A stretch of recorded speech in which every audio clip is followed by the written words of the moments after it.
ভালো মানুষের কদর আসলে সারা বিশ্বব্যাপী আছে। ভালো মানুষ সবসময় সমাজ, রাষ্ট্র, পরিবার সবার জন্যই কিন্তু এক ধরনের গুরুত্বপূর্ণ ভূমিকা পালন করে থাকে।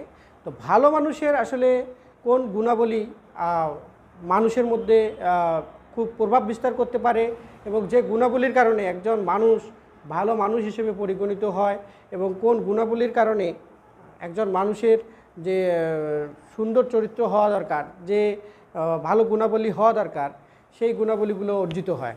তো একজন ভালো মানুষের 4টি গুণাবলী অবশ্যই থাকতে হবে, তাহলে কিন্তু সেই মানুষটা কিন্তু প্রকৃত ভালো মানুষ এবং তিনি কিন্তু সবার জন্য মূল্যবান এবং সবার জীবনকে সুন্দর করার ক্ষেত্রে এই ব্যক্তি কাজ করে থাকে। তো প্রথমত দেখবেন যে ভালো মানুষ সবসময় এই চিন্তা করে যে তার জন্য যেন কেউ